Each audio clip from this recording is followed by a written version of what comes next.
What things like the film allow Green Lantern to do is come alive for real. You see the constructs come to life. You see that energy dissipate. You hear the sounds. You see the big scopes of Oa and Zamora and all these other planets. There's something about Hal Jordan himself, because unlike every other superhero, Hal Jordan and Green Lantern are essentially the same.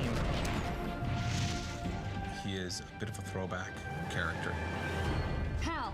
He comes from that generation of the right stuff. He is a daredevil. He's a guy who leaps first and then thinks on the way down. There's something I really love about his gut instinct. Your name? Hal Jordan. The ring chose you. I think Hal is an incredible superhero and a unique Green Lantern because he brings something to the table that the other Corps can't, and that he's willing to face his fear and admit that it exists and use it in order to become the greatest Green Lantern of them all. Ryan Reynolds is the perfect Hal Jordan for me. He has that humor, he has that swagger, that cockiness. When the chips are down, he really gets serious. He really steps up to the plate. The ring said it was a great responsibility. Responsibility? You? Let's hope so.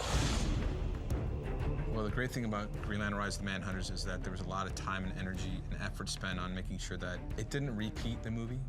It's like watching the movie, but you get to actually control it. It's kind of cool, I think, for people that are, that love the movie and people that haven't even seen the movie yet. The main storyline for Green Lantern, The Rise of the Manhunters, begins actually many, many years ago because the Guardians had created their first police force, which were the Manhunters. They didn't work out. They sort of went rogue.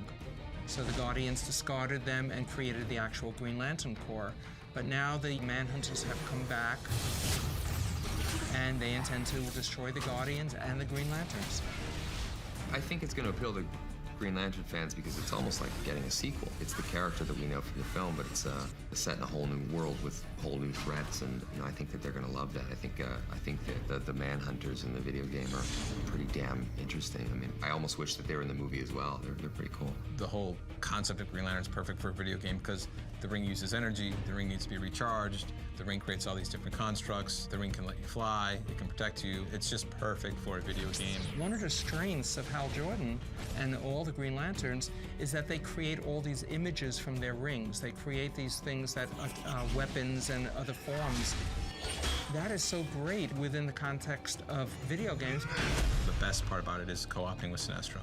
Because if you're a fan, you know where that relationship ultimately leads. So in this film and in this video game, the experience of Hal and Sinestro working side by side together, there's a whole story behind that. There's a whole emotional depth to it.